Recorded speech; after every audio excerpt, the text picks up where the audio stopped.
Good evening and welcome.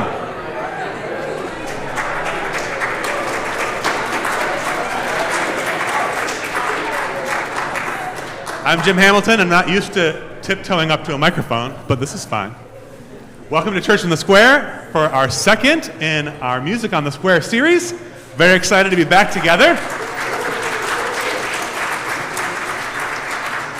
I want to invite you to a night of crankies with music by Stine. We are celebrating the art and the storytelling of Katherine Fahey and Dan Van Allen, and we're excited to have you be here with us for the magic of this evening. Please, if you have any questions, come to me. I'll be happy to help you. I'll be downstairs or around. There are drinks downstairs. Both of the restrooms are working now. This is a fully functional church, and you are welcome to be here. Enjoy the show.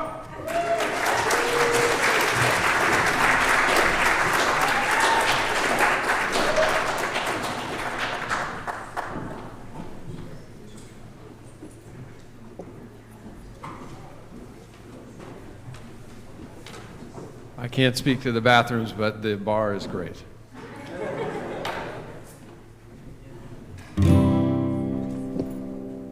Thank you all who love and accept us, and we tip our hats to the men who respect us, and we hope that no one ever tries to elect us after what we sing together here tonight.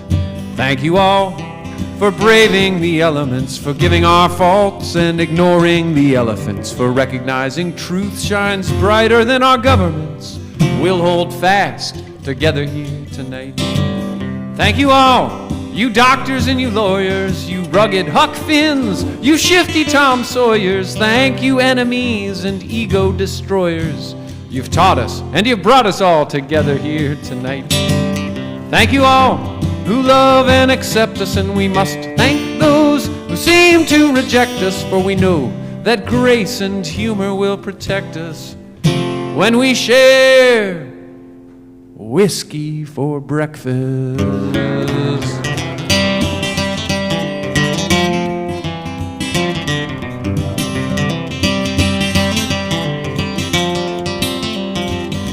Well, thank you all who hear us when we play. We've plied our trades in the hopes that you will say that these songs have the feeling lost yesterday, but we'll be okay together here tonight.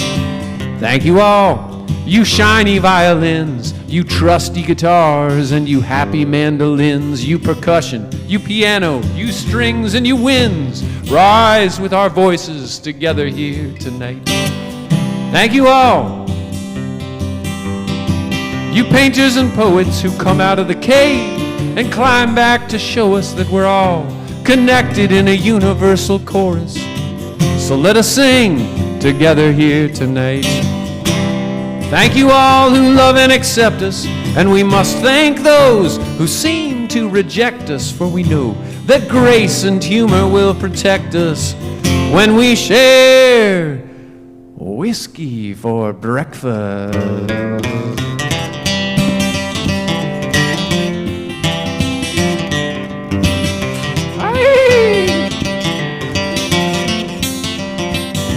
Now, whiskey is called a spirit for a reason. It's the essence of the soil and the rocks and the trees, and it brings us all together with songs and memories. So let us share the spirit together here tonight. When I was in Scotland, I met a lovely man.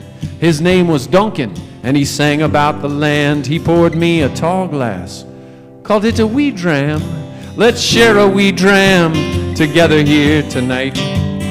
Thank you all, you painters and you poets who climb out of the cave and come back to show us that we're all just singing in a universal chorus. So let us sing together here tonight. Thank you all who love and accept us, and we must thank those who seem to reject us, for we know that grace and humor will protect us when we share whiskey for breakfast.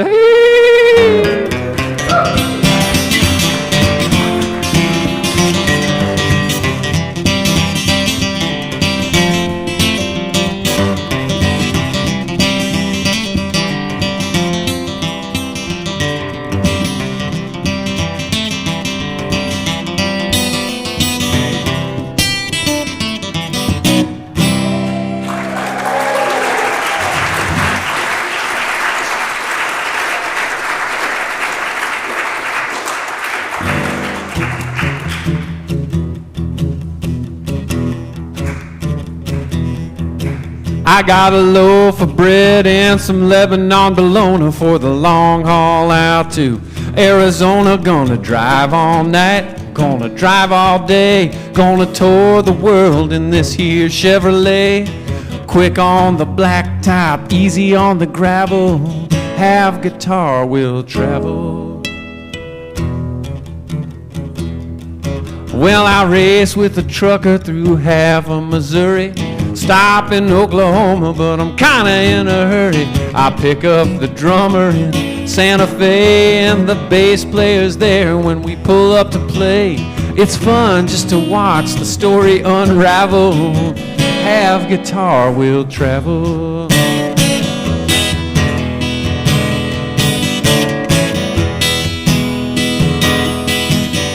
Hey, I don't need much, I'm just glad to be alive. The name of the game, boys, is drive, drive, drive. Folks need music, well, we're on the way. No time to sound check, just plug and play. Neon lights tell me where I need to be. It's 12-bar blues, boys, let's try it in E. 12 bars later, I'm in Tennessee. The doorways change, but it's always the same key. Make them smile, then you're back in the saddle. Have guitar will travel.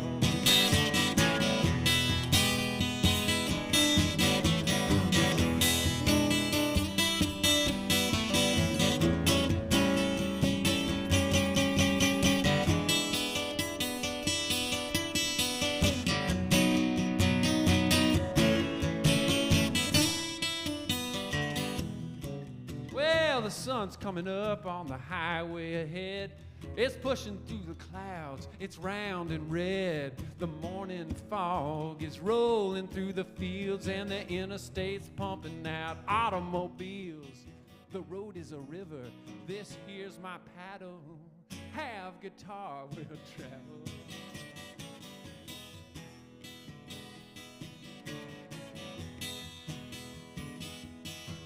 I don't need much, I'm just glad to be alive. The name of the game is drive, drive, drive. Folks need music, well, we're on the way. No time to sound check, it's plug and play. I'd like some mustard for my bologna sandwich, so I stop at a market. I order in Spanish, hasta luego. See you next time. I gotta toca la guitarra on down the line. Don't need no fame, don't need no razzle dazzle. Have my guitar will travel.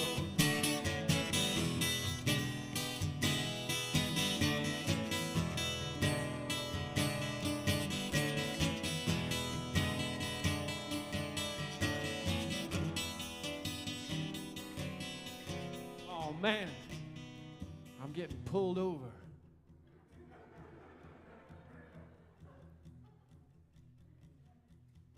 Well, I'm sorry, Your Honor, I never meant nothing wrong. I just tried to catch life inside of a song. And if I'm guilty of anything, you know I never registered this old six string. Just tell the jury when you bang the gavel, have guitar, have guitar, have guitar will travel. The road is a river, and this is my paddle. Have guitar will travel. The road is a river, and this is my paddle.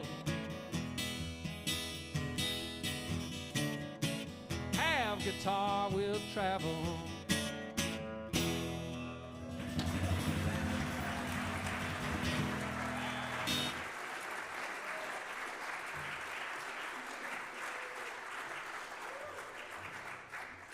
Thank you very much. It's wonderful to be here. What a cool place. What a cool thing. Only in Baltimore. The greatest city in America.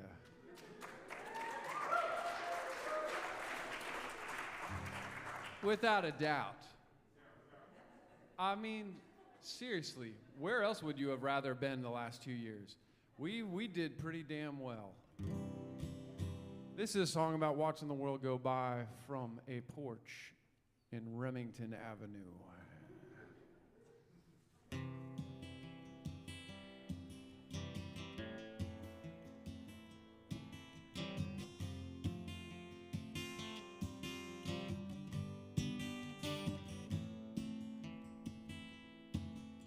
You don't have to look too far if you're looking for someone to love.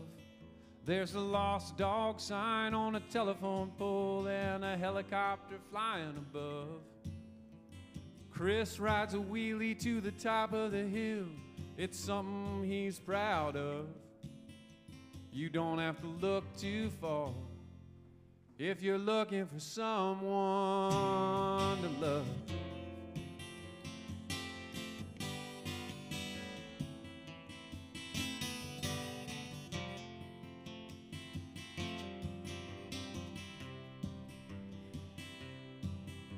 You don't have to look too hard if you're looking for something to do. Walter's got work through the end of the year, and I hear there's some side jobs too. Lisa's trying to finish the porch for her mom. Luke's trying to stay off the drugs. You don't have to look too far if you're looking for someone to love. If you're looking for someone to love.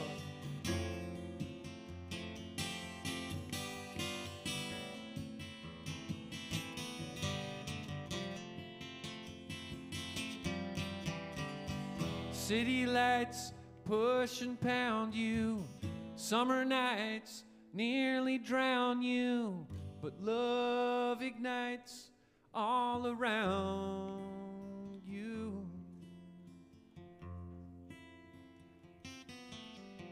You don't have to feel too bad, and certainly not for too long. Katie's band is playing at the end of the week, and she asked if you'd be coming along.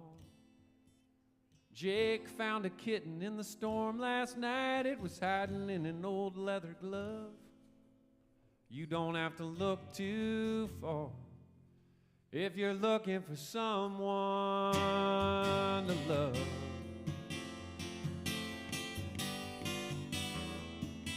If you're looking, still looking for someone.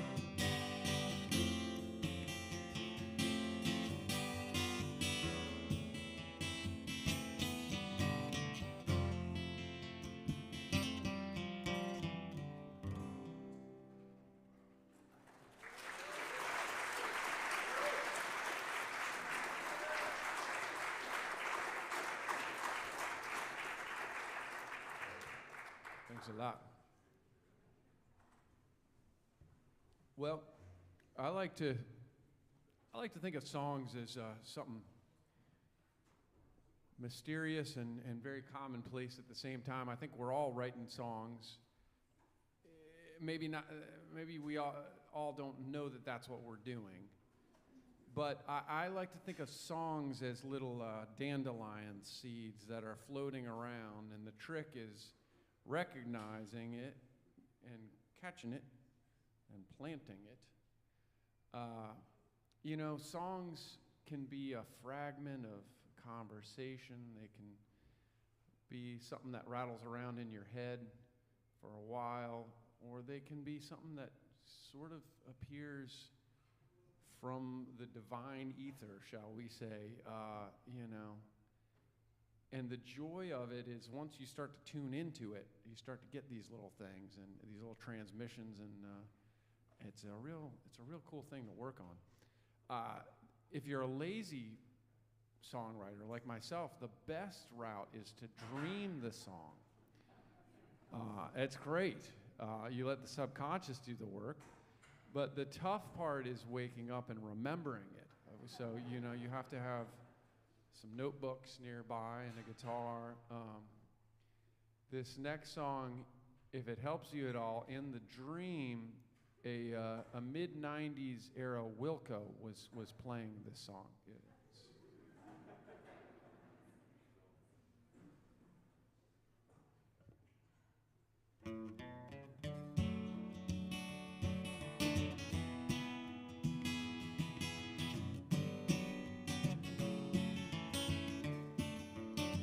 just one mistake, 2 times can make a family and a life. All my mistakes, they turned out fine.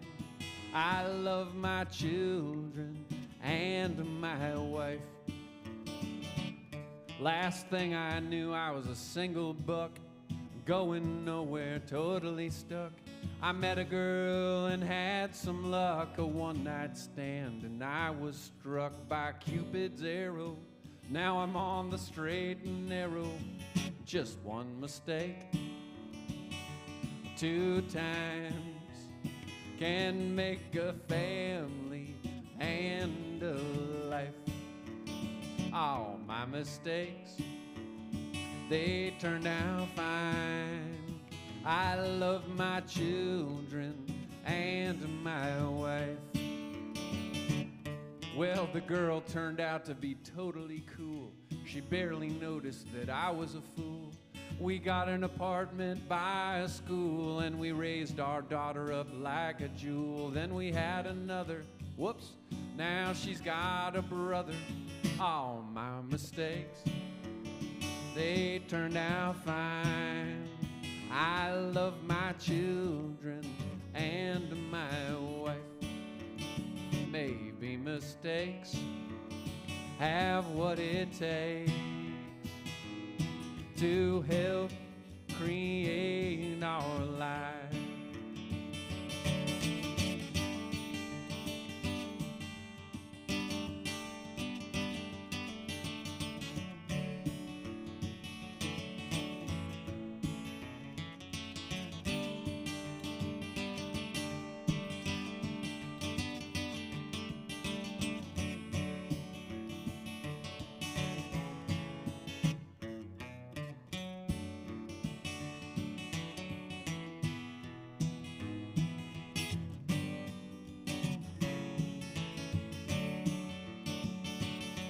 Without mistakes, where would I be? Just a scruffy guy watching TV and drinking beer with no one here. All my mistakes, they turned out fine. I love my children and my wife. Maybe mistakes have what it takes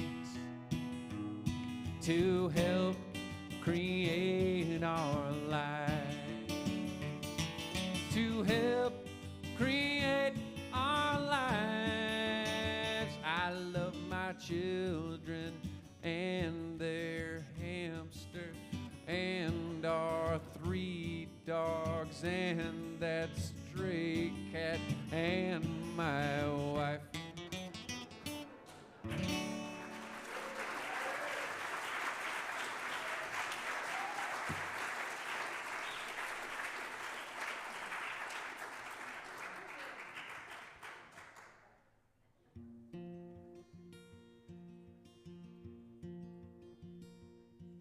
Well, sunlight hits the rooftops and the coffee's kicking in. He can almost hear a train. He could almost crack a grin. The Econo line is running fine and there's a parking spot out front. He grabs the clipboard, knocks on the door to learn what the customers want. Washers and dryers, telephone wires, bending steel with linemen's pliers, putting out fires, plugging up tires, whatever the day requires. Sometimes the part is new, sometimes you gotta make do. It might take nails, it might take glue, but you can solve any problem if you think you can. That's the life and times of a handyman.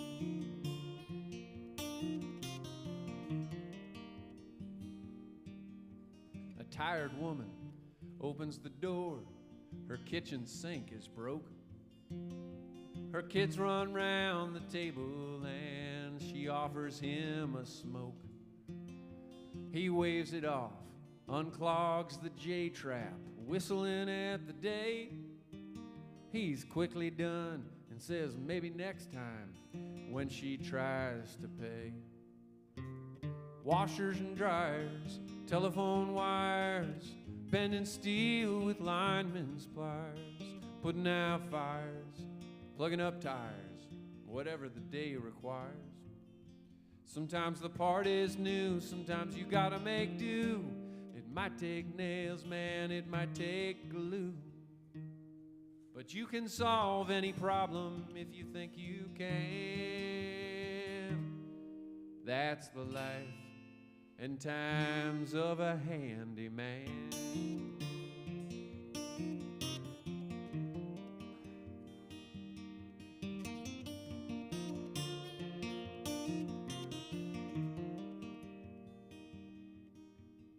He drives to his friend's print shop just to oil some rusty gears. And then it's over to 7th Baptist where he's been hanging chandeliers. He grabs lunch at a diner. He gets a milkshake just because. The waitress smiles, looks at his hands, and asks him what he does. Washers and dryers, telephone wires, bending steel with linemen's pliers, putting out fires, plugging up tires, whatever the day requires. Sometimes the part is new, sometimes you gotta make do. It might take nails and it might take glue, but you can solve any problem if you think you can. That's the life and times of your handyman.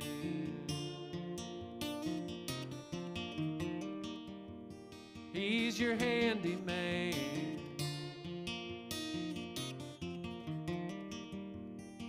Catch him when you can.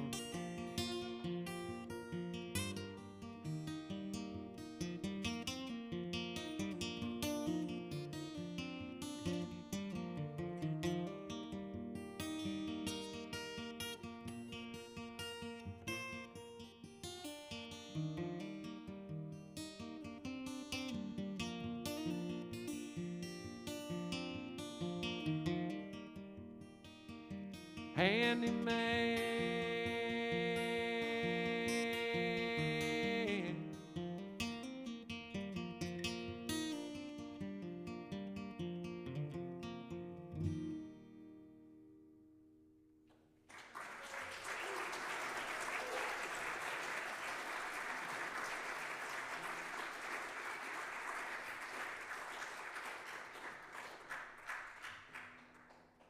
Thank you. I figure that's my contribution to the superhero trend, you know. The handyman is always in his alter ego, though. You know, you never.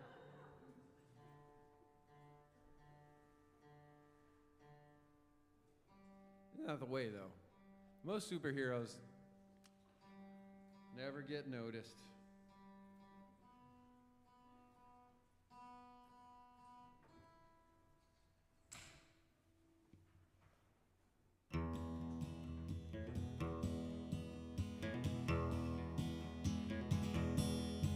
Well, there was an old man who lived all alone at the top of a mountain where a stump was his throne. Folks from town came up now and then to ask for an herb or a charm for a friend. The old man would wink, he always had time to tell a slow story or make a quick rhyme. He played on his fiddle, he gazed at the sky as the haze of the hills met the maze of the mind.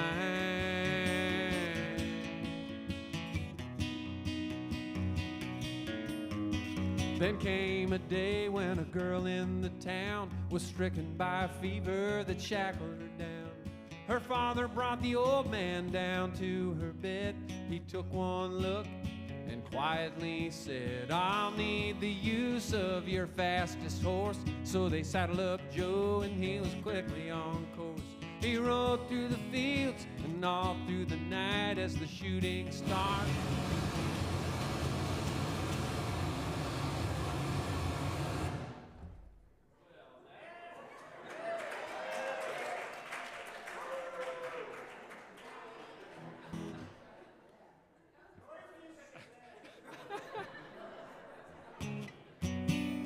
As the shooting stars up above.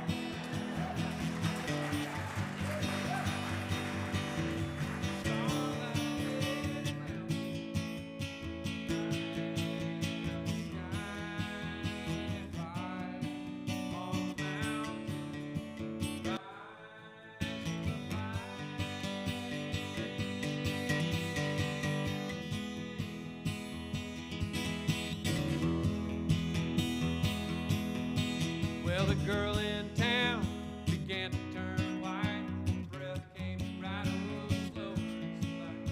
My father held her hand, and when she let go, they heard the approaching galloping roads of starlight fountain, light up the sky. Fire on the mountain, rise in reply.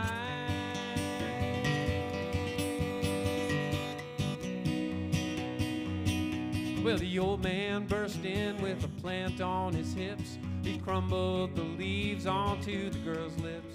It hardly seemed real how quickly she turned from lifeless wax to a candle that burned. The old man, the girl sat up, and the people all wept.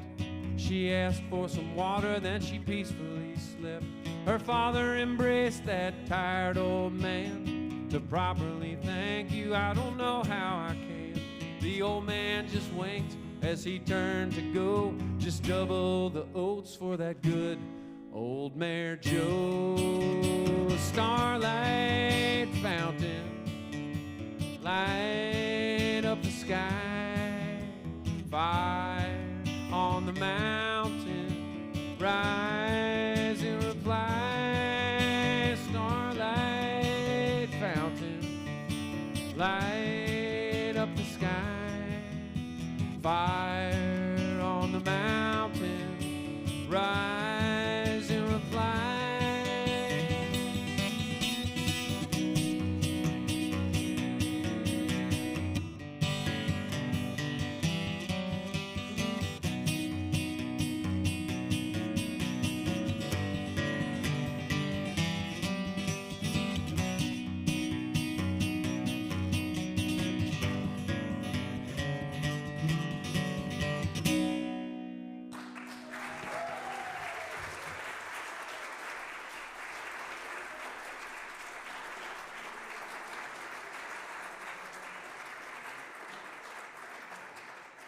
Thank you very much. Thank you. We're in a church. I'm going to take a moment I don't know. I'm going to preach a little bit, preach to the choir. I feel like what we're doing here is so sacred. It's the universal thing of people getting together in person, making music, making art, making conversation, being with each other in person. Here we are. And I feel like we're at a very particular place in this whole historical unfolding, in that there are a lot of new technological wrinkles that attempt to sort of whistle and buzz and convince us that there may be something better than this. I think the last couple of years convinced us that is totally incorrect.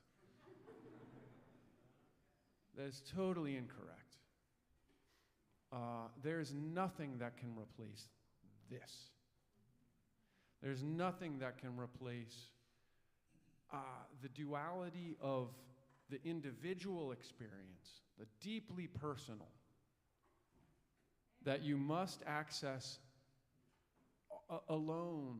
That you got to walk that lonesome valley by yourself. And on the other flip side of the coin is that you must have community. And human beings are communal creatures. We just are, even the most introverted of us, and I just feel so lucky, again, to live in the greatest city in America, which understands this. And I don't know, for anyone who's traveled around, you start to see real quick, this particular set of circumstances does not happen everywhere anymore. And we're extremely, extremely lucky to have it. And by it, I mean a community that everyone pays into and everyone supports. And a community, the great thing about a community is it doesn't need you to be anything other than who you are. Because if there's enough human beings, then your natural talents plug in where they need to go. I'm looking out at so many familiar faces of all these people who have poured your lives into creating this. And then, we all attempt to find our way to keep it going. Someone like Alex, who is putting on these shows, is a saint.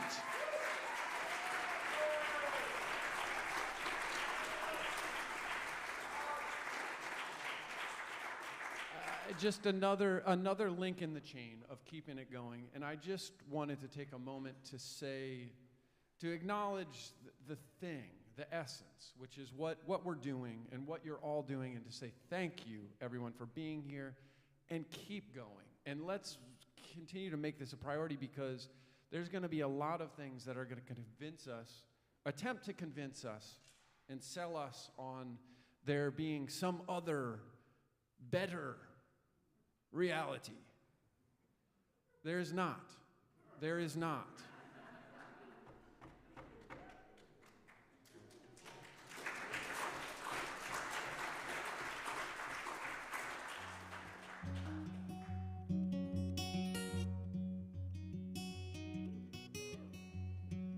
I didn't write this song.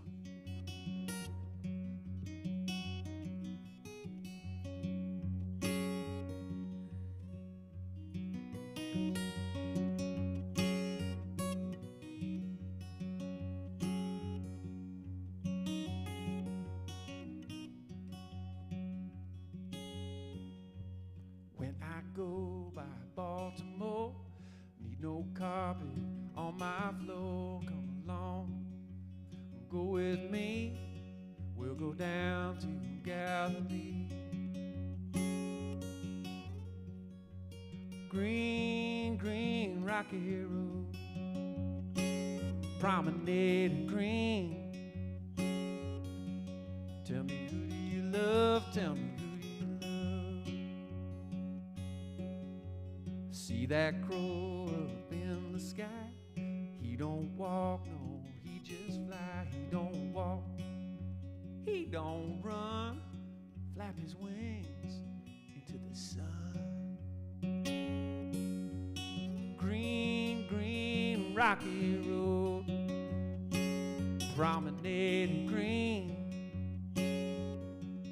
Tell me, who do you love? Tell me, who do you love?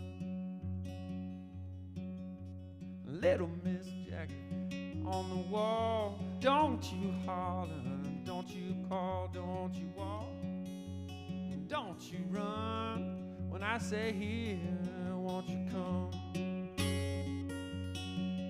Hollering green, green, rocky road, promenade and green. Tell me, who do you love? Tell me, who do you love?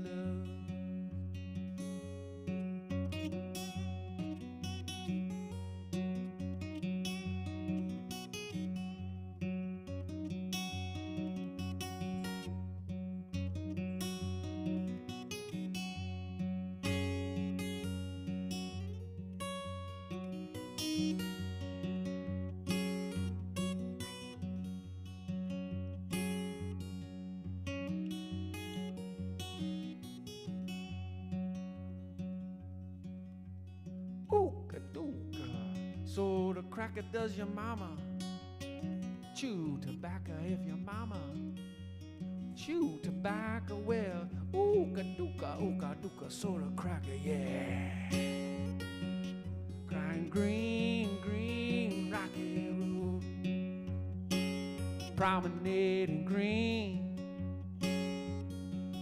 Tell me who do you love? Tell me who do you love? Well, when I go by Baltimore, ain't no carpet on my floor. Come along, go with me, you'll hear the man down in Galilee crying green, green, rocky road. Promenading green. Tell me who do you love? Tell me who do you love?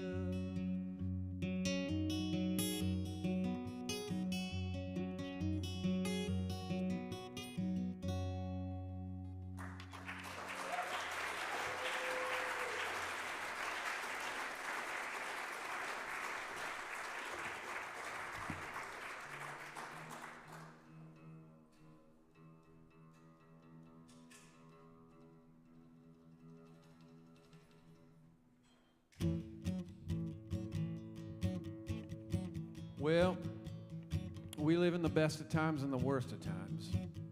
I suppose you could say that about any old times. It's all a matter of perspective. Glass half full, glass half empty. But there's a lot of people around there trying to stir up dissension and get feathers ruffled up. Not me. I think I found something that can bring us all together. A uniting force.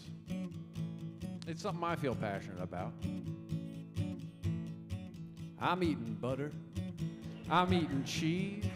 I'm eating anything I please. No need to tell me the calories. I'm eating butter. Yes, I eat gluten and I eat meat. Hell, I'd eat pizza straight off the street. I'm on no diet, so I don't cheat. I'm eating butter. 'Cause butter is cream taken from a cow. They turn it to a solid and I don't know how.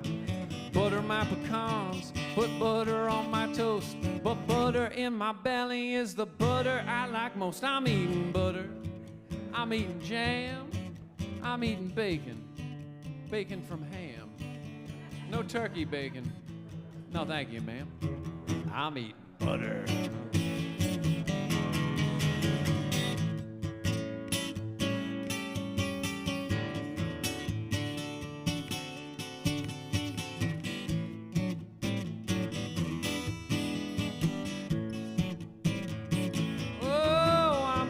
Cookies, I'm eating cake, I'm eating those little Vienna sausages, I'm eating steak.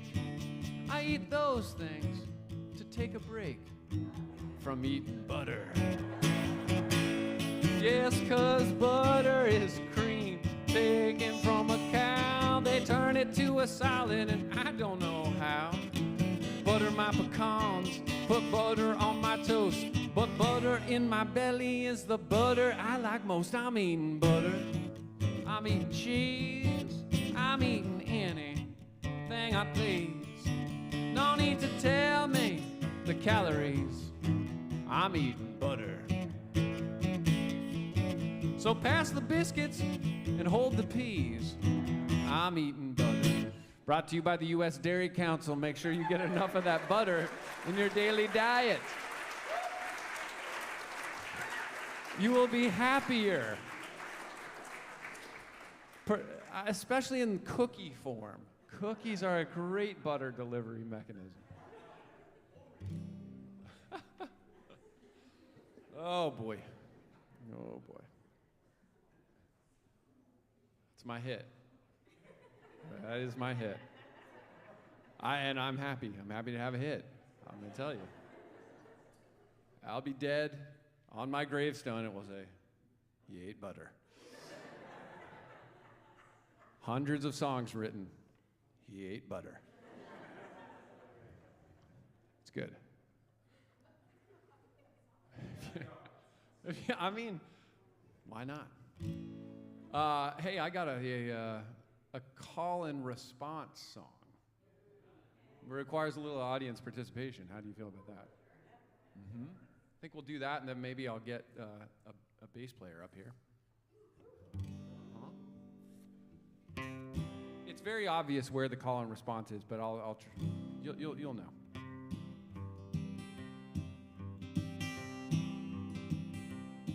I ride through Death Valley, cook my beans on the campfire, brand up the steer, and I roll out the barbed wire.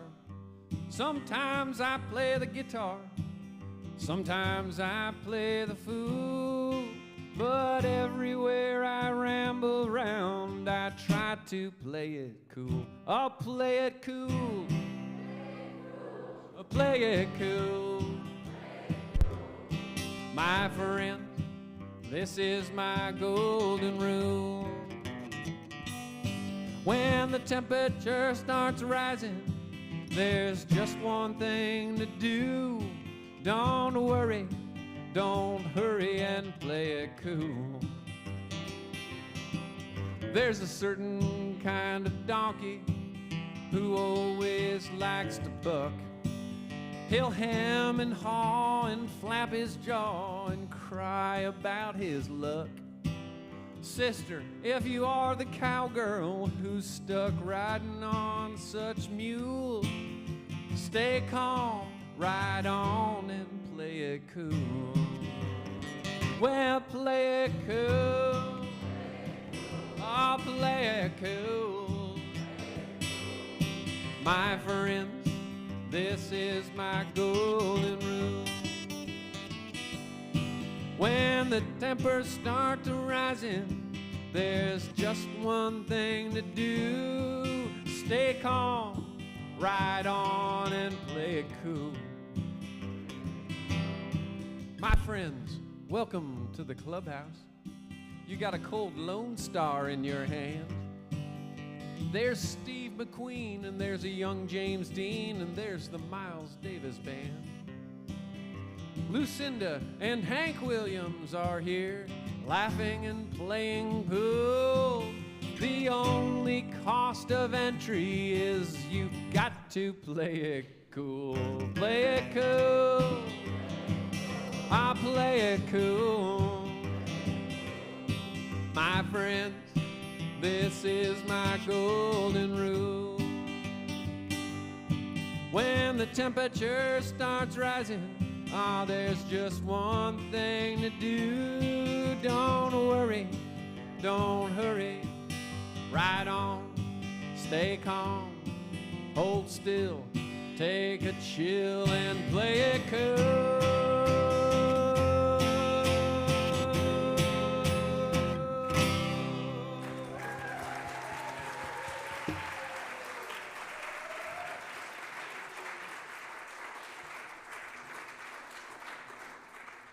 That's my public service announcement for, taking a breath. You ever have those moments where you, Here's Alex. Here's Alex. You ever have those moments where you realize these, like a certain saying, a certain turn of phrase actually means the thing it says? Like when they say take a breath, like just before you act, take a breath. It's like, oh, you mean literally.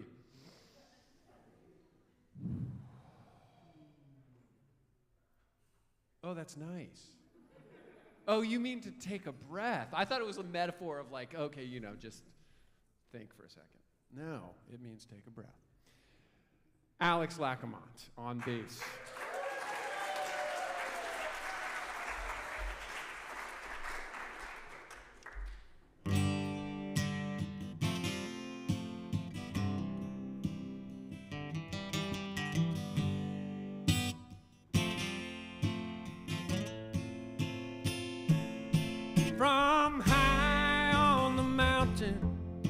to the streets of Baltimore.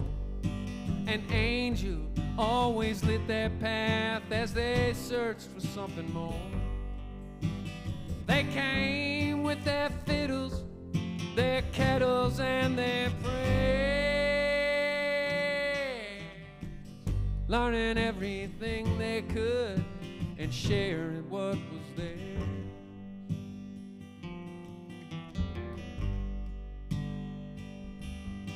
From high on the mountain to the streets of Baltimore, the angels sang them lullabies and tales of love and war. Take a trucker in a pool hall or a farmer on the eastern shore. She could make the toughest man cry, boys, and she could make him roll.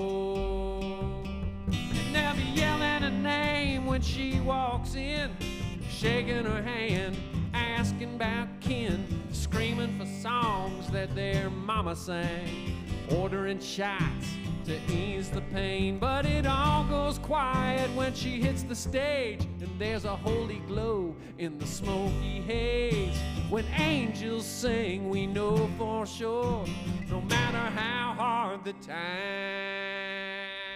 we will endure.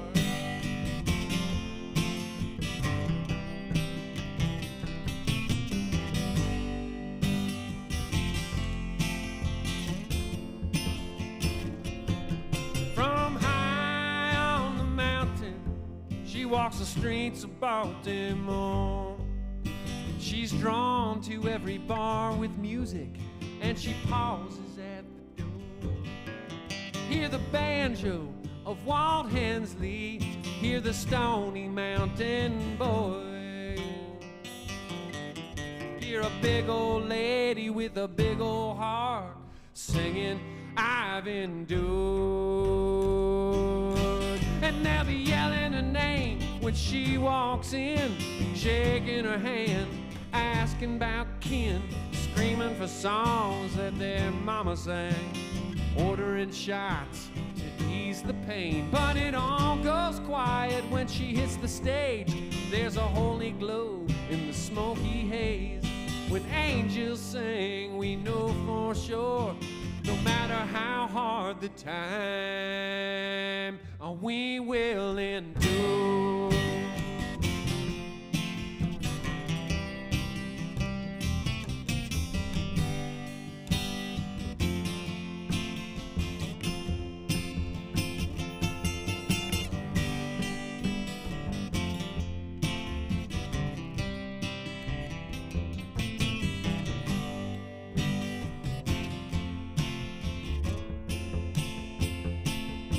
From high on the mountain to the streets of Baltimore, an angel always lit their path as they worked for something more. In the steel mills and the factories, at the counter of a dry goods store, you could always hear a mountain tune echoing through the door.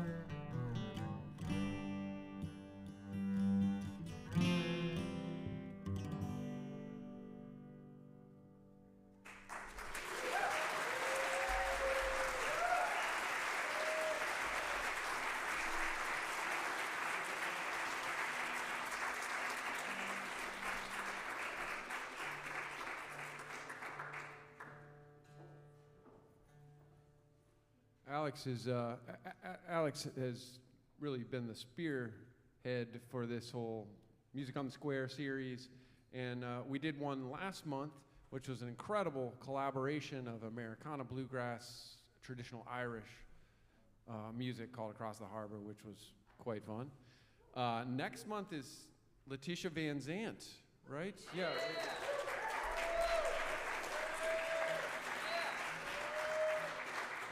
And then Brooks Long in May. Pretty cool place to see and hear music, if I do say so myself. So come back for Letitia and Brooks. And then, I mean, only in Baltimore, today as I ordered my sandwich on the avenue, the woman asked me, oh, so are you playing anywhere this weekend? I said, well, I'm doing a cool show tonight. I'm actually playing with Crankies. She said, oh yeah, I love Cranky Fest. Only in Baltimore. Dude. How many people here have never seen a Cranky? Yes. Oh my God. Okay. All I'm gonna say is, in about 20 minutes, you're gonna feel like you are a little kid on Saturday morning. It's the best. We're quite lucky to have Kathy and Dan here with us tonight.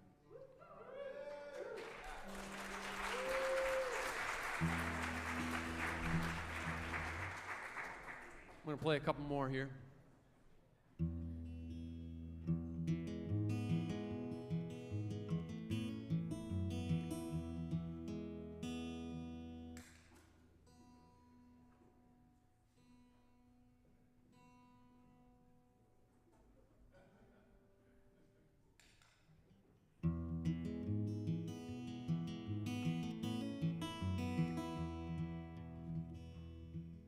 I'm scattered like change on the bedroom floor.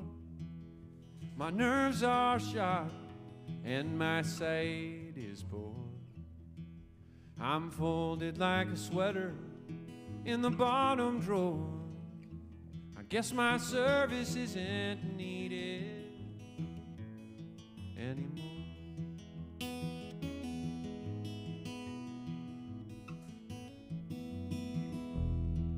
Well, I lived my life like I had 5 more, burning every bridge from the other shore.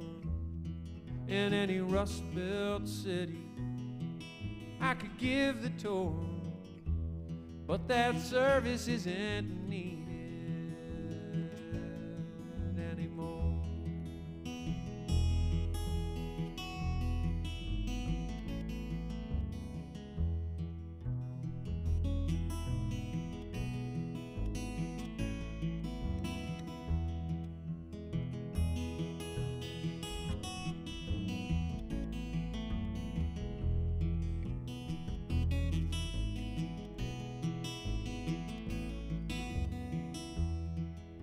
I once took a room up on that 31st floor.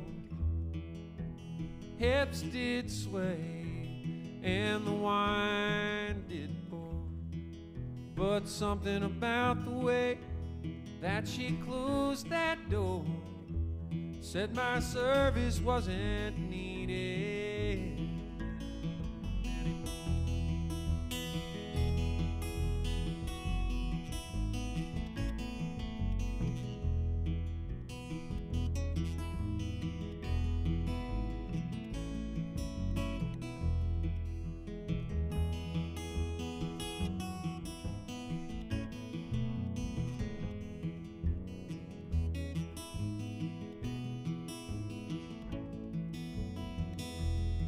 I got a graveyard shift at an old grocery store, and I would whistle in the quiet as I mopped the floor.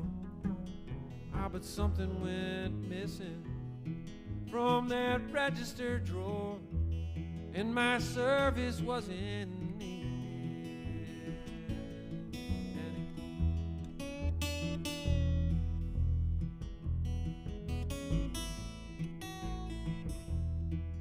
Yes, and when I go, won't you just shut the door? Sure, I played it hard, but I always knew the score.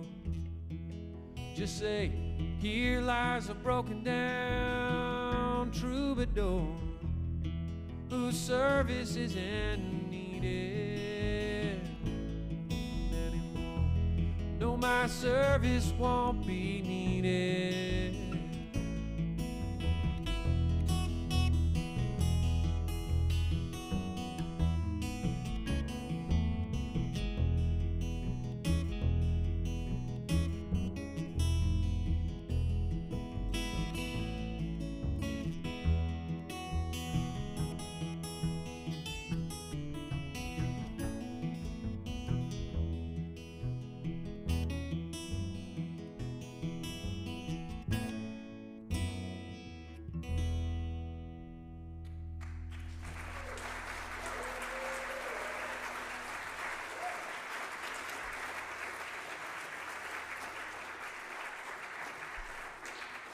Thanks a lot, Alex Lacquement.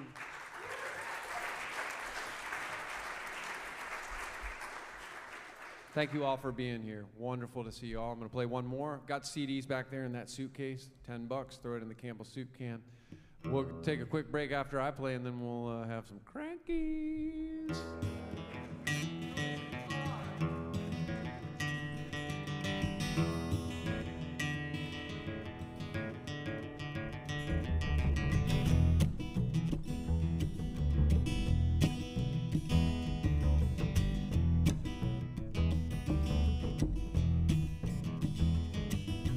Busking Buddha plays Scruggs in the corner, his banjo hand, and making him dimes and quarters. Another Dharma slave is singing lonesome scales. She got a face tattoo so she could ride the rails.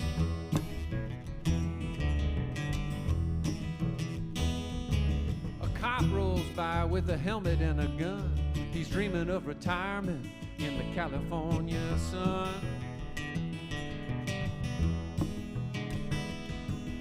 Man walks by with the box in his ear. Is he talking to someone? Is he even really here?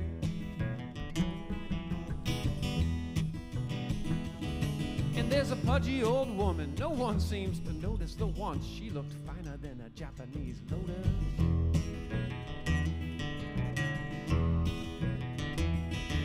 Her hands are so wrinkled it looks like henna.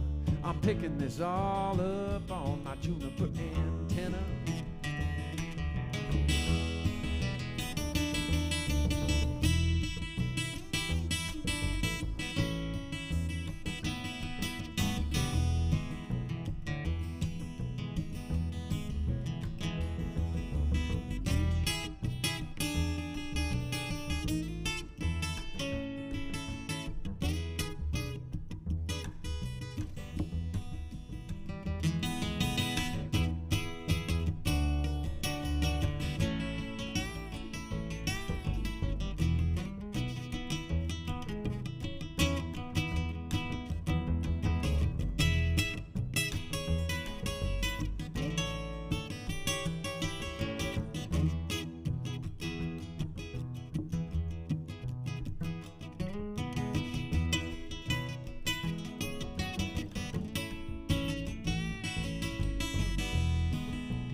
Youth always fades by its very definition. Still, most people think they get a repetition.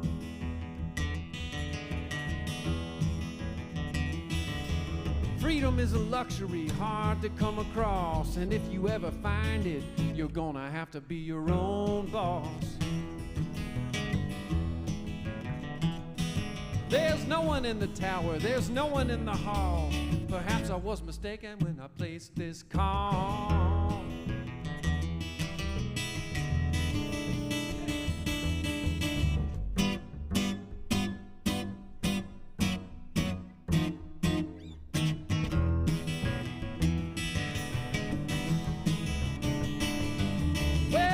asking Boo to play Scruggs in the corner. His banjo hand is making him dimes and quarters.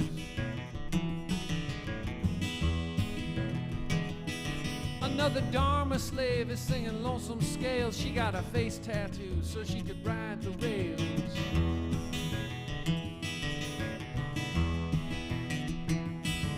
A cop rolls by with a helmet and a gun. He's dreaming of retirement in the California sun. California sun. California sun. California.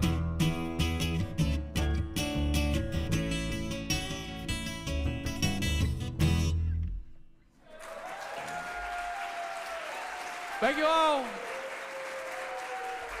Go visit the bar. Get yourself a drink. We'll come back and we'll do crankies.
Hello, everyone. Hello, folks of Music on the Square. Welcome back.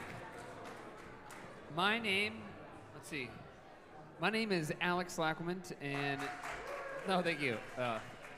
And it's a pleasure to be here, curating the music here.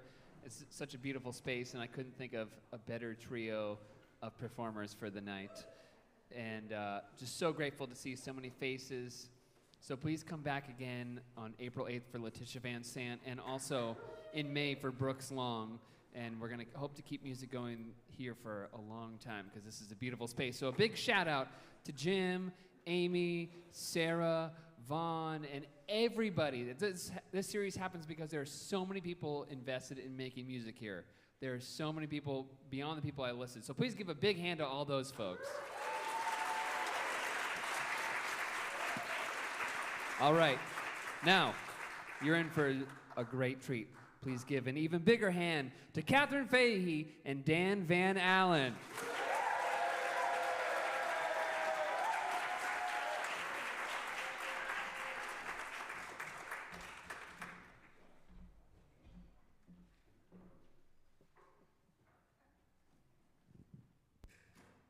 Thank you, Alex. Thanks, everyone, for coming. It's so great. I haven't seen this many people since last year. This is amazing. It's incredible. Let's have another round of applause for the incredible Caleb Stine.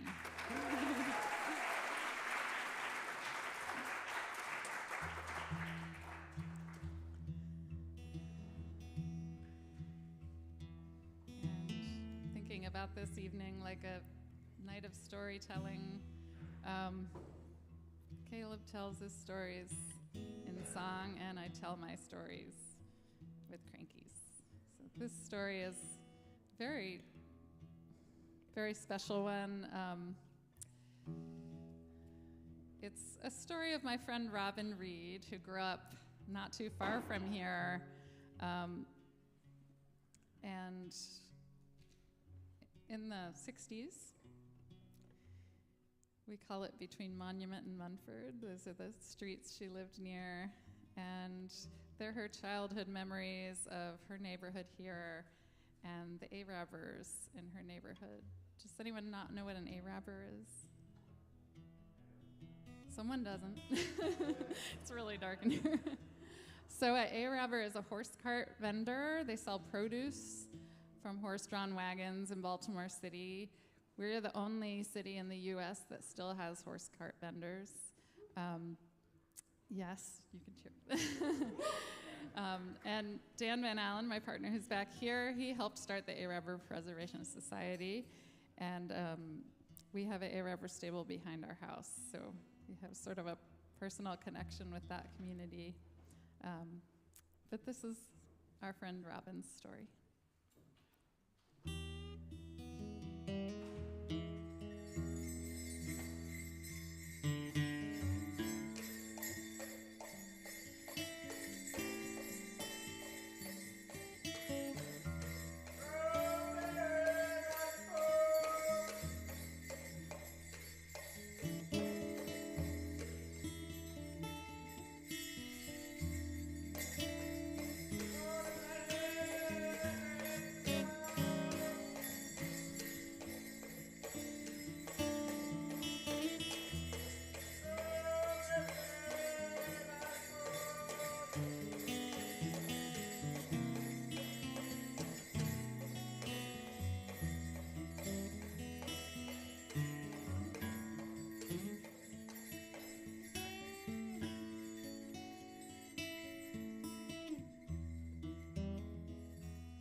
I don't remember them during the winter. My memories of them were during the summertime. I always remember them coming through during the summer. We lived at 611 North Bradford Street. We lived in an area where each door was a different color. Ours was blue, cerulean blue.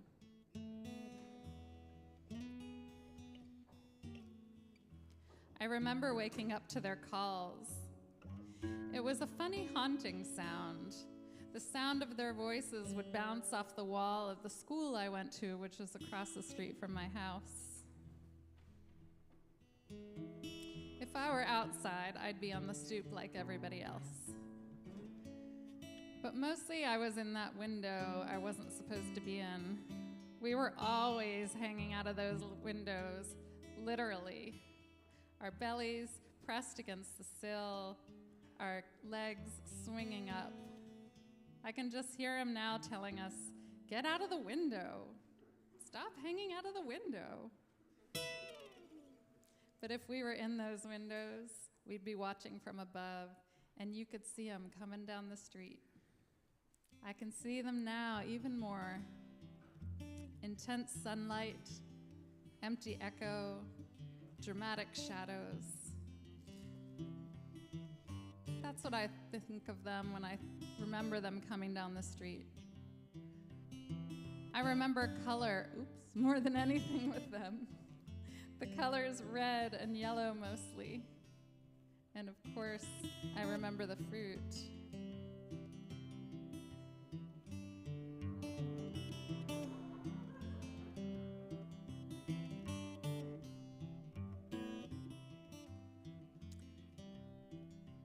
I remember the horses, how they were decorated, the bells.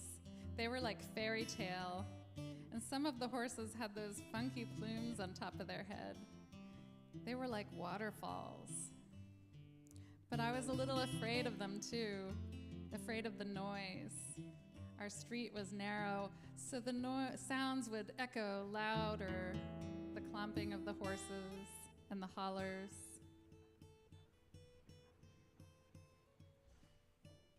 Now, I don't remember the faces of the Arabbers anymore, but I remember their hands. If we were ever allowed to buy something from them, I remember their big, strong hands giving you change. Nobody had hands like an Arabber. Everybody went out when they were on the block.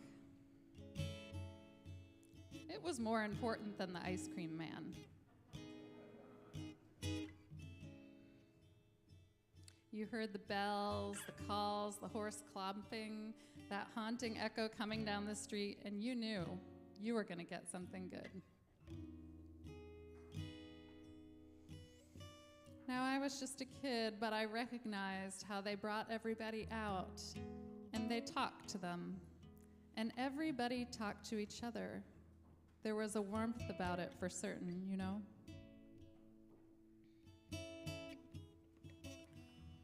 But us kids, we were more intrigued by the horses than anything.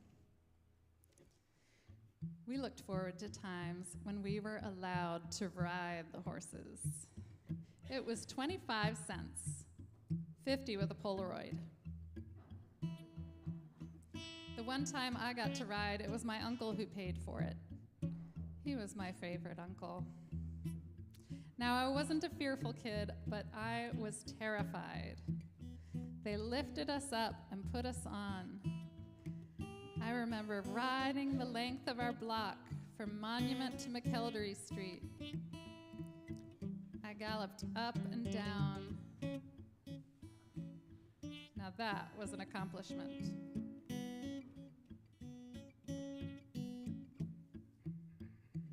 When it was hot out, we would sell snowballs.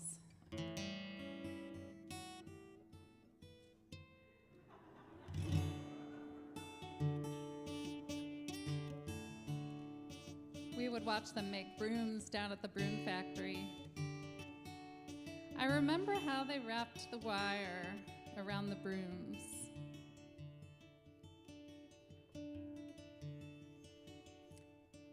Now, even though it was a horse and wagon,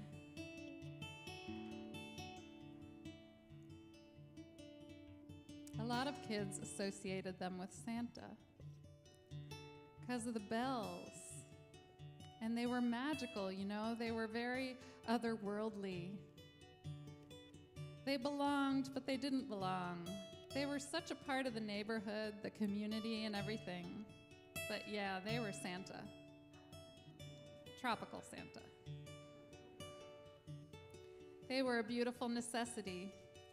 They were essential and normal and needed to be there. They were a part of everyday life.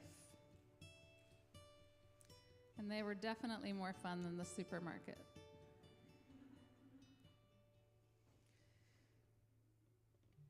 It was a crazy little neighborhood, but it was special. I'd forgot about being a kid. It was a great place to grow up. That was a happy house, a very poor house, but a very happy house. The whole neighborhood was very poor, but very happy.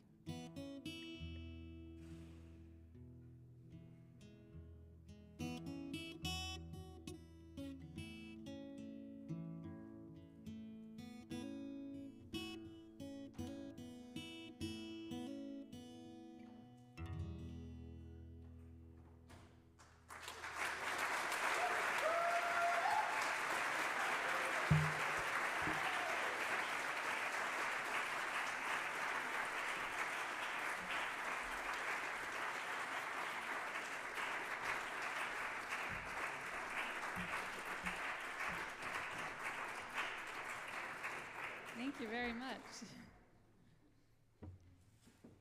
Here's the scroll. Did you guys, I know some of you have seen that one a few times. Did you notice there was something new in there? It was red. I should have told you in the beginning so you could look for it. I tried to put some new little things in once in a while for my friends who keep coming to see me. It was a fire hydrant.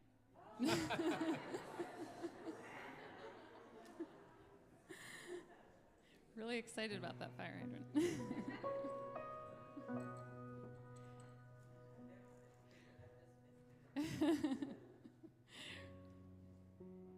And another thing that's kind of new that wasn't in the original is the school, because it was over on this side of town, and but it got torn down. That was the school that Raman went to that was across the street from our house. But the Baltimore Historical Society, they were able to find old photo of Robin's school and send it to me.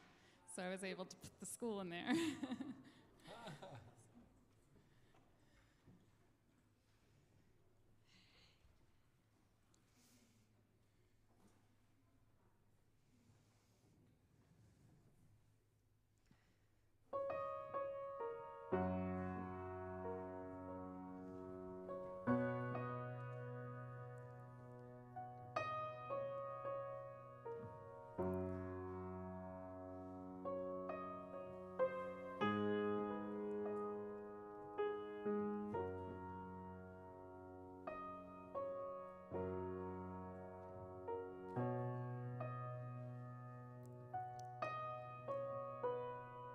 This next story is about my dad and birds, and there's a vocabulary word in this story, cartographer.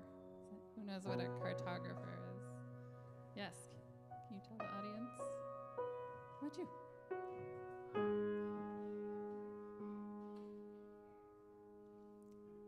Close, that's photographer. Cartographer is something a little different. Anyone else? Maps, someone who makes maps. One time I had someone say it's someone who photographs cars, which I thought was a really good guess. It should mean that. Okay. So this is called the map room.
Each night I suffer for your sake.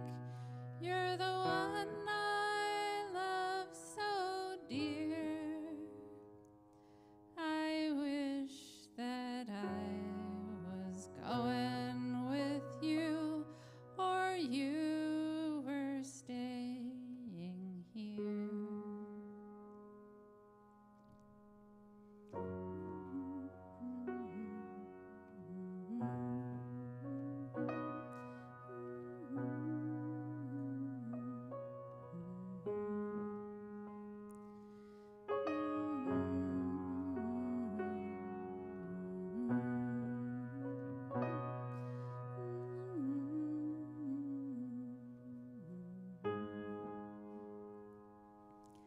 Everyone called the house I grew up in the tree house because it was so surrounded by tall trees. It had large windows, which sometimes birds would fly into. I remember how I used to run outside to save stunned birds from stray cats. I thought of the birds I saved and those I didn't when my father died. I went home to help my mother organize his things. My father was a cartographer, and my mother put me in charge of the map room. This was the room which contained most of my father's things. There were boxes of trinkets, tools, letters, photographs, and maps, lots of maps. It occurred to me as I looked through my father's things, his various collections, that if he had been a bird, he may have been a bowerbird. He liked to collect things, and he saw value in things that others might not. To him, simple things were treasures. And I looked through them as if they contained some kind of message for me. My father loved to read. In his last year, he told me a few things with great emphasis. One was that he wished he had read more when he was younger. As I looked through the books, I found $20 bills inside some of them. I knew my father must have stowed them away there, always anticipating harder times. He did grow up during the Depression. Then I thought, if my father were a bird, maybe he would have been an acorn woodpecker. Because acorn woodpeckers drill holes into trees and telephone poles to hide their nuts for the winter.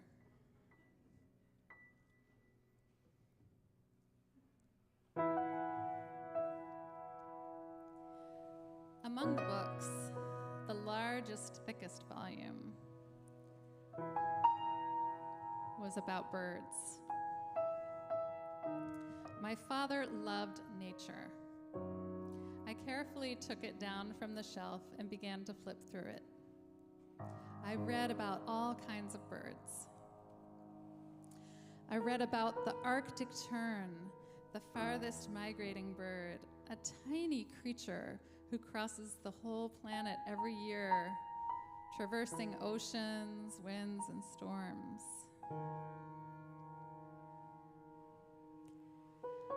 I read about puffins who mate for life and change the color of their beak to mirror the one they love. Puffins lay 1 egg per year. Their babies are called pufflings.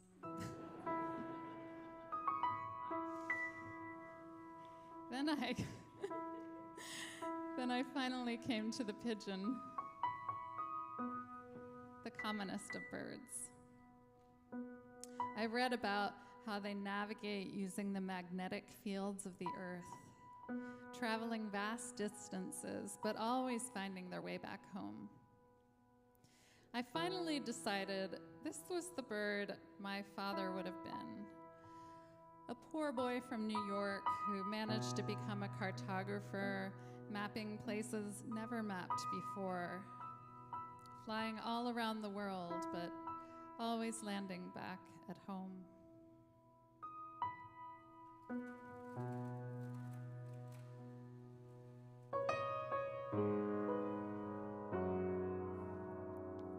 Oh, when you're on some distant shore, think of your absent friend. And when the wind blows high and clear, a light to me pray send. Oh, when the wind blows high and clear, pray send your love to me, so I might know by your hand light how time has gone with thee.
Thank you.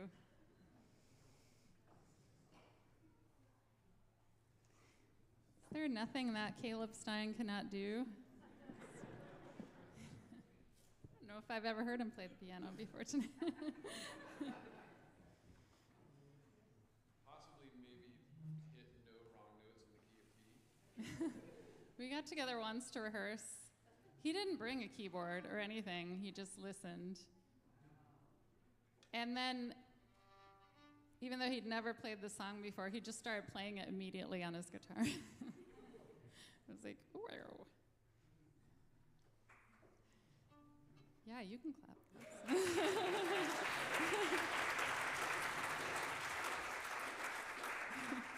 He's like a vessel.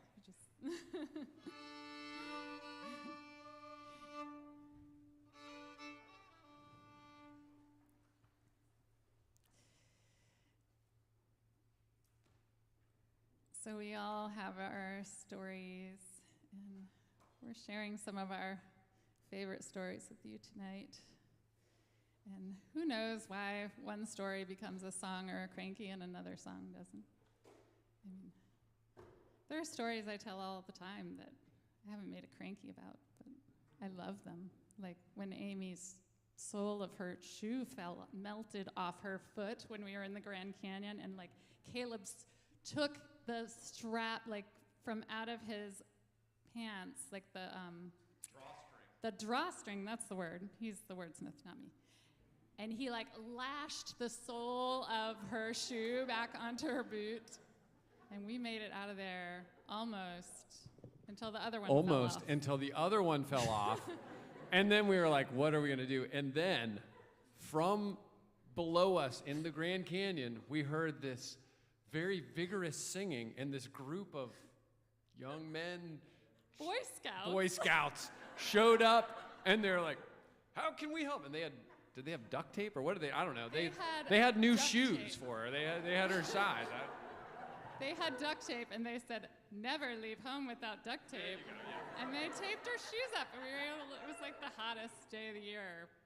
Don't hike down there on the hottest day of the year. I'm saying, now that you better make a cranky. I know, now, next birthday, Amy. The day Amy's shoes melted off. Amy's shoes. All right, next story. Anyway, this is a story I learned from the Moonlit Road Storytellers. If you like storytelling, they have an amazing website, and this is a very old African-American ghost story. Don't worry, it's not that scary. It's more, the reason I like it is actually it's a funny ghost story, which is very cool, and it has lots of cool, like local superstitions from Louisiana, where it's from, which I love. I know some of you like Louisiana. There you are. And what else did I want to say? That, yeah, you should listen to Veronica Bird's version. It's awesome. This is one of my favorite stories to tell. There's something new in this cranky, if anyone wants to try to find it.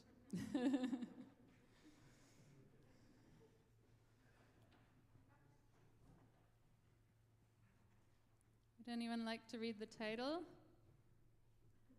Yes? I don't feel dead yet. Thank you.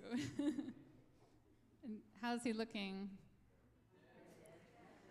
Dead. Anyone else? Not dead yet. He needs to eat more. I don't know why I looked at Caleb. What is it? Okay. I don't feel dead yet. Here we go.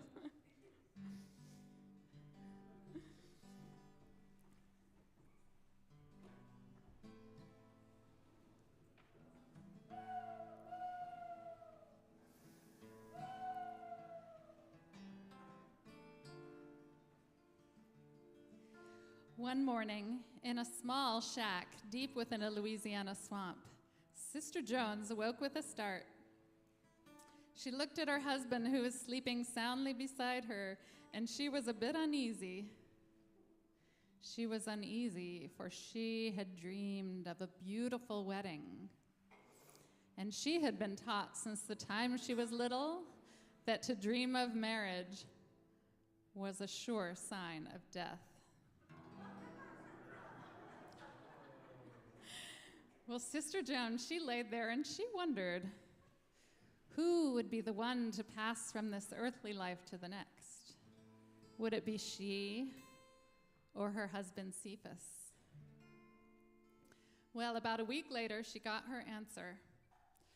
Her husband, who'd been suffering with the consumption, took a turn for the worse and slipped from this life into the spirit world. I know. Now, Sister Jones was sad to see her husband go, but she should have seen it coming, for she had been warned by the dream. The next day, Sister Jones covered all the mirrors in the house because everyone in town knew that if you didn't, the image of the dead would remain in those mirrors. Now, Sister Jones loved her husband, but she didn't want him hanging around in those mirrors. The next day, Sister Jones buried her husband. Afterwards, she and the mourners were just sitting around the house talking about how they were going to miss poor old Cephas, stubborn though he was, when the front door swung open. A cold breeze filled the entire room, and in walked Cephas. He walked right up to the mourners and said, "What's all this about? Y'all act like somebody's dead. Who's dead?" Well, needless to say, by this time, all the mourners jumped up and ran clean out of the house. But the widow Jones, who was still very frightened, managed to blurt out, "No, Cephas, you know you're dead. Why are you hanging around here in the living room and not in the graveyard?" Dead, said Cephas. How come you say I'm dead? I sure don't feel dead. The widow Jones looked at him and said, Cephas, you may not feel dead, but you sure look dead as can be. You better get back to that graveyard where you belong. Now, even though Cephas was dead, he was still very stubborn.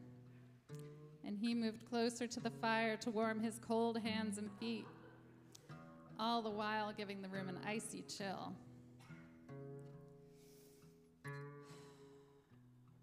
From sunup to sundown, day after day, that's all he did. Sit by the fire, rocking back and forth. After a few weeks of brother Cephas just sitting around, things started to get bad in the household. Cephas turned a funny gray color, and he got real dusty. Every time he'd move, his joints would creak and crack, and as the days wore on, he'd creak and crack more and more. That poor widow Jones, she hadn't received any company since her husband's untimely return, and she began to wonder just how long this corpse would last. The insurance money, she wasn't getting it. They refused to pay the insurance because Cephas declared to everyone that he was not dead. To make matters worse, the undertaker threatened to take the coffin back if Cephas refused to lie in it. Now, the widow Jones needed that insurance money awfully bad, and she was getting real tired of her husband sitting around the house creaking and cracking. She tried to convince him time and time again to get back into the grave, but each time he'd protest. Leave me alone. I'm not going back to the grave until I feel dead, and I don't feel dead yet. The widow Jones just knew something had to be done.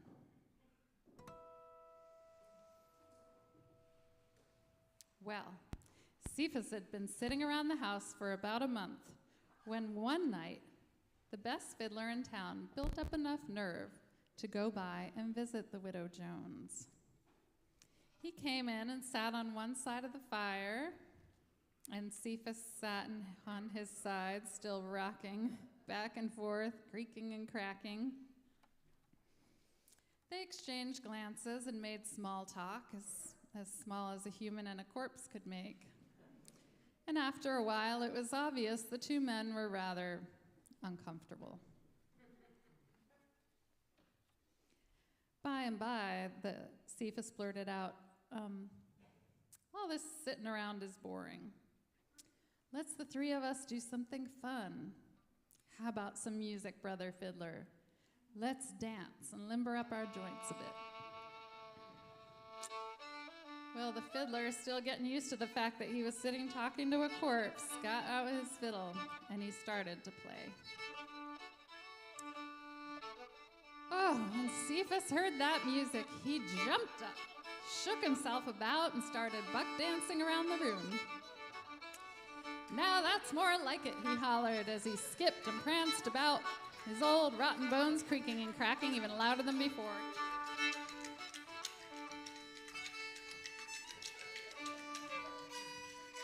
For a dead man, he sure could dance.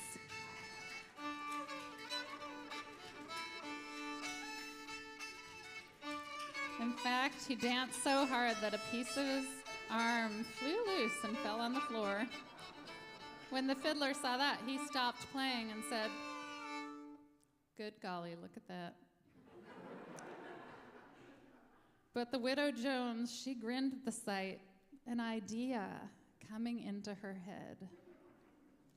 "Play faster," she demanded. So the fiddler played faster, and Cephas danced faster. Whew. He danced so fast that bones started to fly everywhere. And the widow kept hollering, "Play faster, play faster." And the fiddler, he was so scared he didn't know what to do. He played faster still, and Cephas danced faster. bones dropping all the time, until all at once Cephas began to crumble to the floor into a big heap of bones. There lay the bones of Cephas, still as they could be, except for his big old bald head. Why, it kept dancing all by itself. Just dancing and grinning and bouncing all over the floor. And the widow just kept hollering, "Play faster!" But eventually, the fiddler wasn't hearing any of that. He said, "Sorry, Sister Jones, I gotta run and get me some rosin for my bow. I'll be right back." I'll have you know that fiddler, nice. I'll have you know that fiddler ran out the door in a flash and has not been seen since.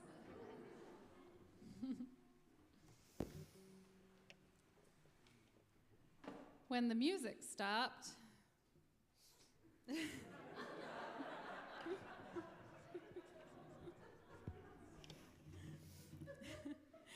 Cephas's bald head grinned up at his wife and said, "What happened to the music? I want to dance some more."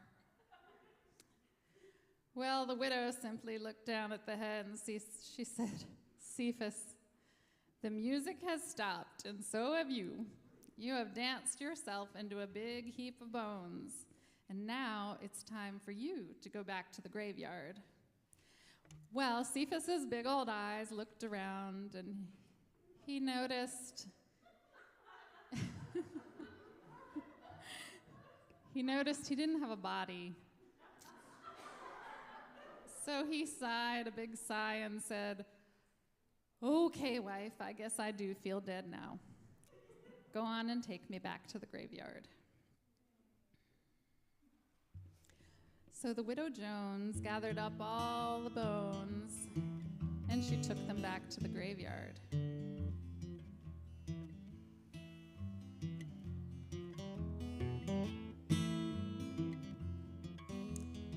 But this time, she was real careful to lay those bones all crisscrossed. So Cephas could not get up and dance some more. Oh, yeah, poor Cephas. And after that, Cephas didn't get out of the grave anymore.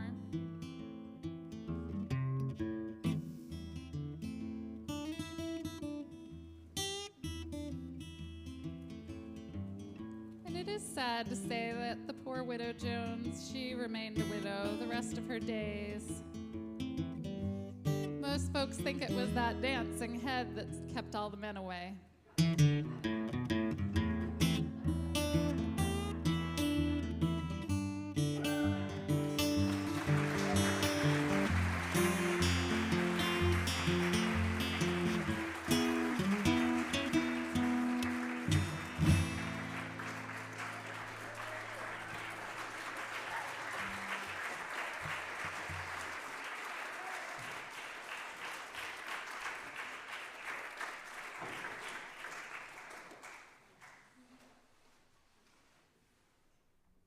Thank you, and I appreciate the compassion for Cephas.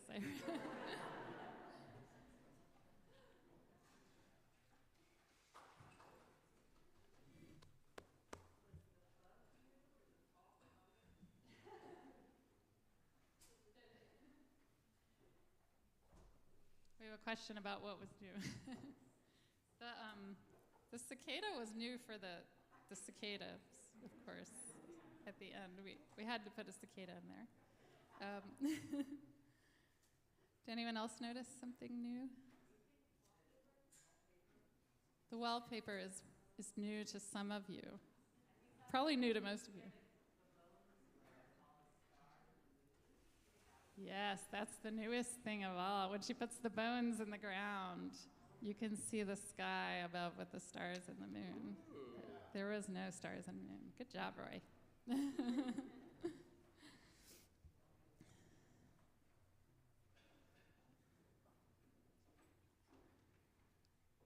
you going to make a new cranky now, Roy?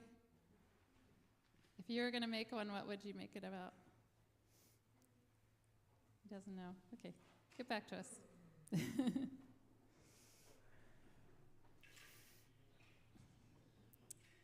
we're going to do, I do want to say I have some new ones I'm really excited to share sometime this year. There's a new documentary that's been made about Hazel Dickens. I worked with a filmmaker.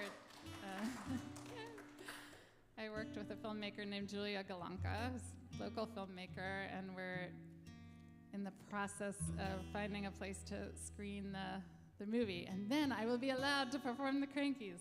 So I'm excited for that. But this is a pretty new project I did this past year, based on an old cowboy song called Bury Me Not on the Lone Prairie, and I made it in collaboration with Ismay, a cowgirl from Northern California. Like, she is a cowgirl. Like, I call her up and she's like, I was birthing lambs, you know? She is really, she lives on her family's ranch out there, and she's lovely. If you want to check out her music, it's beautiful. It's Ismay, I-S-M-A-Y. And this is an interesting old song because it comes from Great Britain. It used to be Bury Me Not in the Deep, Deep Sea. When people when they left home to work, they went out to work on the sea. Then when they brought that tune to the US, they changed it to Bury Me Not on the Lone Prairie and made it about cowboys. But we made it about one of the horses, one of the cowboys' horses.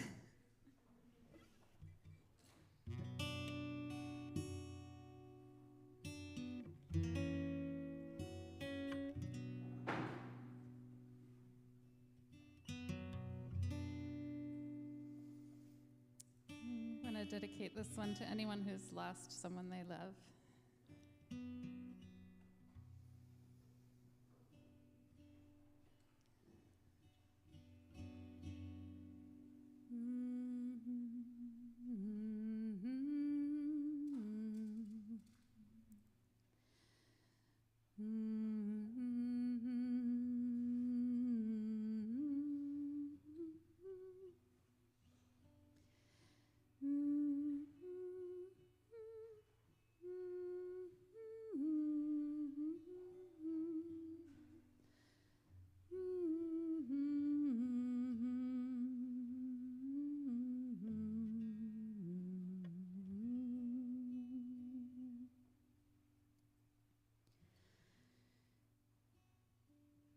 Bury me not on the lone prairie.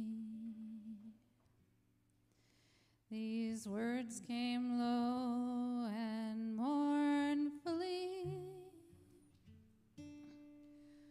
from the cold pale lips of a youth who lay on his dying bed at the close of day.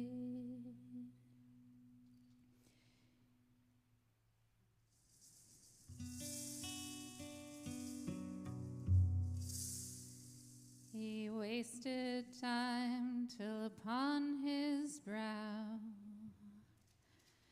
just shadowed clouds were gathering now. He thought of his home and his friends so nigh as the cowboys gathered to see him die.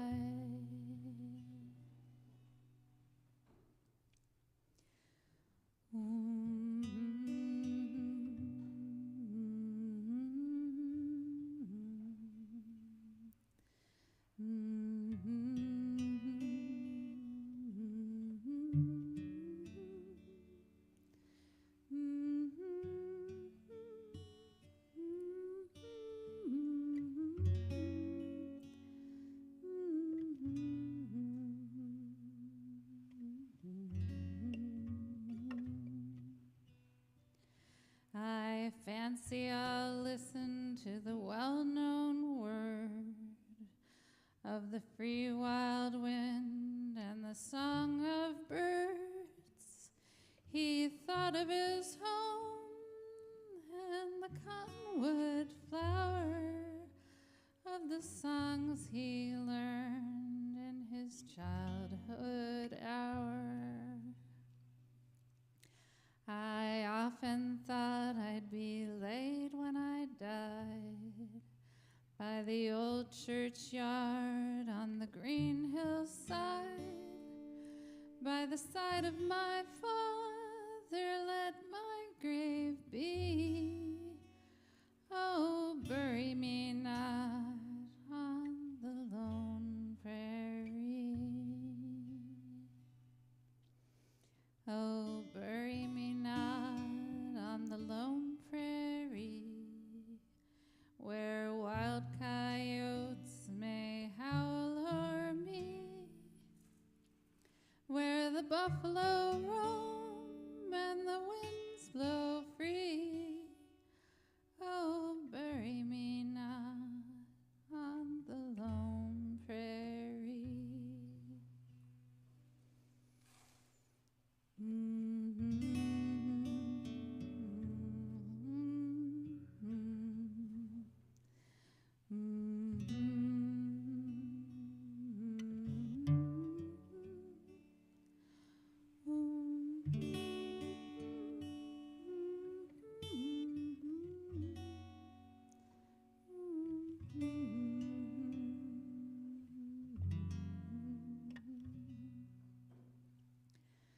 I want to be laid where a mother's prayer and sister's tears will mingle there, where friends can come weep over me. Oh, bury me not on the lone prairie. Oh, bury me not, and his voice fell there, and we heeded not his dying prayer. In a narrow grave, just 6 by 3, we buried our boy on the lone prairie.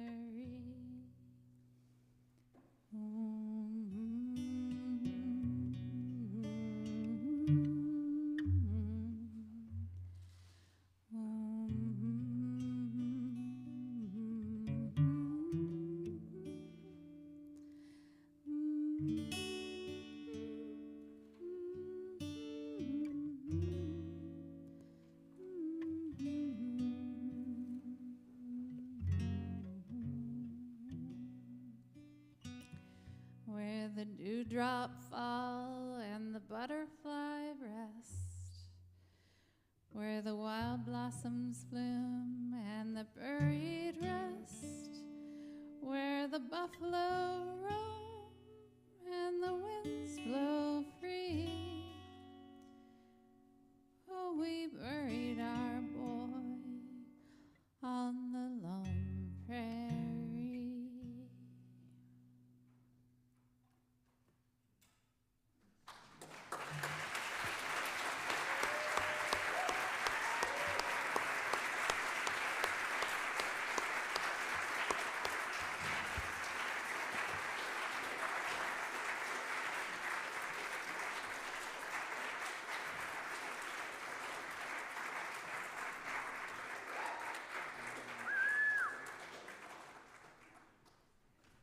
Thank you. We have one more short cranky for you. Very short. Very short.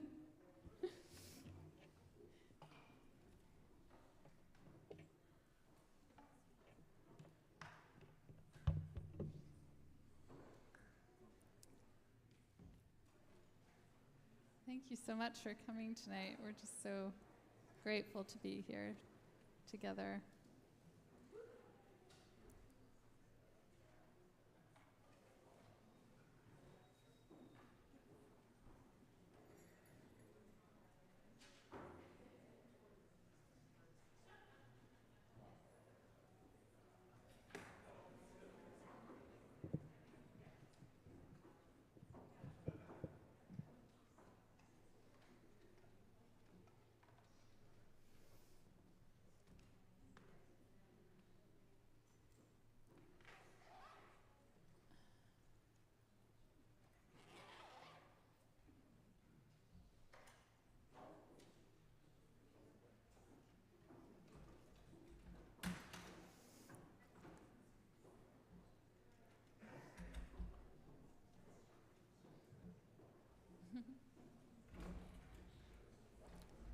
this is a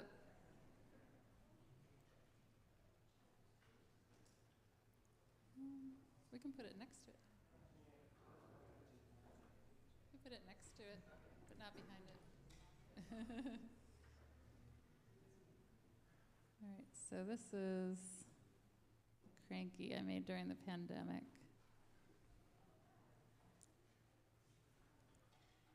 It's quite small, as you can see, so we're going to project it.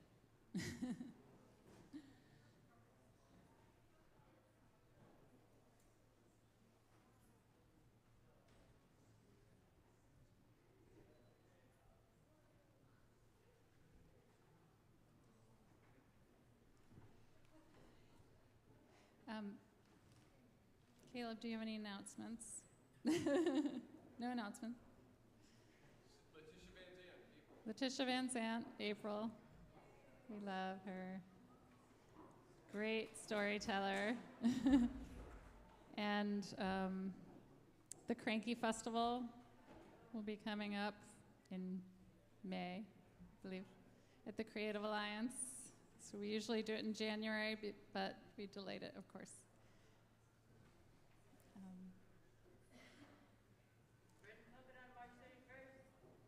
Bread and Puppet. There's a lot of stuff happening at, Bread and Puppet is coming. Are they at 2640? Yeah. Yes, awesome. And a lot of stuff happening at Black Cherry Puppet Theater. Their shows this weekend are sold out, but they have a bunch more lined up, so.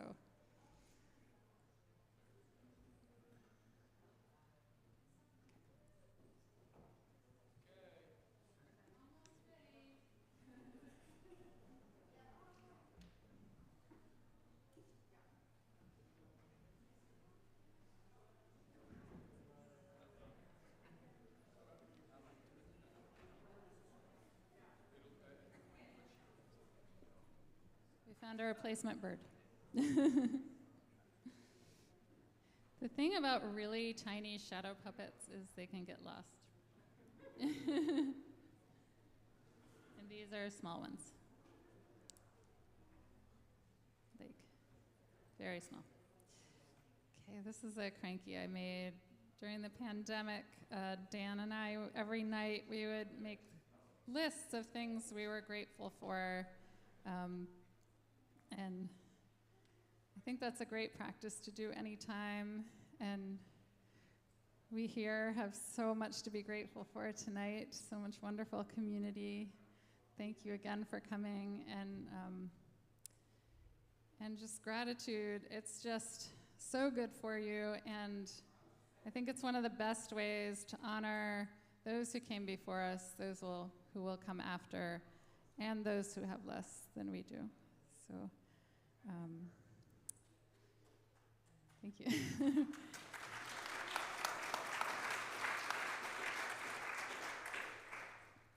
Lionel Hampton said, "Gratitude is when we hold memories in the heart and not in the mind."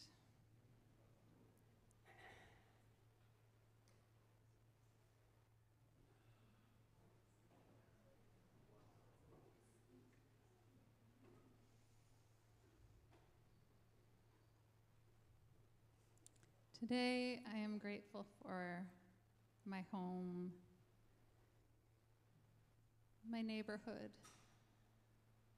my community.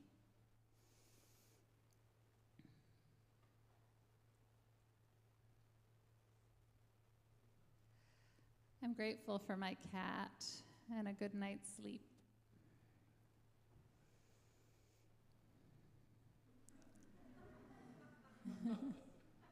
I'm grateful for a hot bath and a warm sweater on a cold day. I'm grateful for flowers, for tea together and with friends.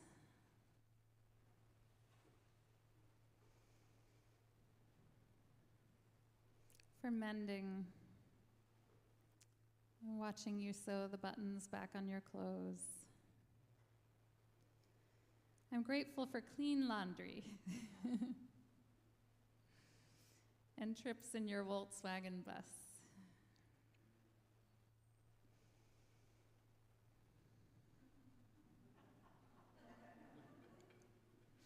I'm grateful for our visits to the flea market, where we look and wonder at all of the amazing things humans are capable of creating.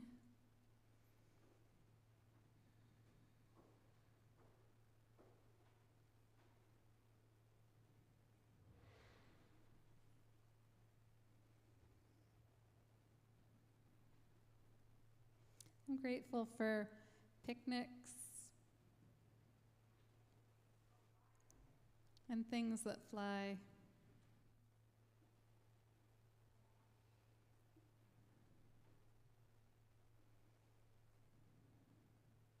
I'm grateful for Luna moths on the backs of trees.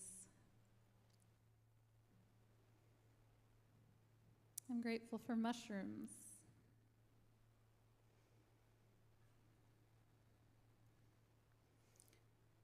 I'm grateful for praying mantises and praying foxes.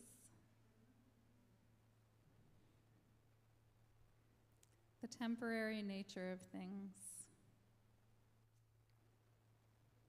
I'm grateful for new life.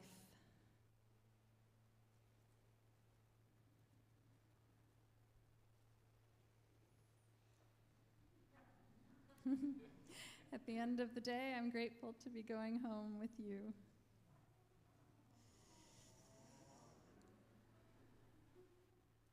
Mostly, I am grateful for another day with you.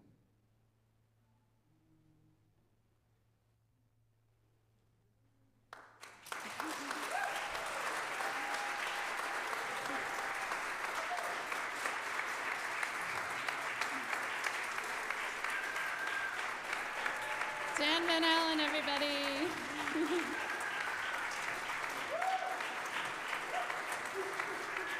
Caleb Stine.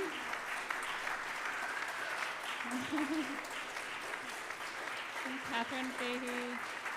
Thank you.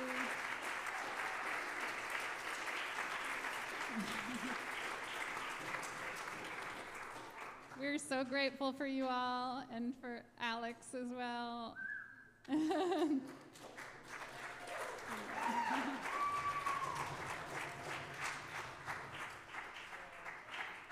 I said Caleb, but I don't know if you could hear me. Alex, did you want to say anything at the end here? I'll just say thank you, everybody, for coming out. Thank you to Katherine, to Dan, to Caleb, to Joanna doing lights, Sarah doing video, Vaughn helping out with video, Jim, for everyone involved, and thank you so much. We hope to see you back here on April 8th for Letitia Van Sant, and then March 13th for Brooks Long. So pick up a little flyer and sign up on our email list, and give it up for all the performers tonight. What a beautiful night. See you all next month. Thank you so much.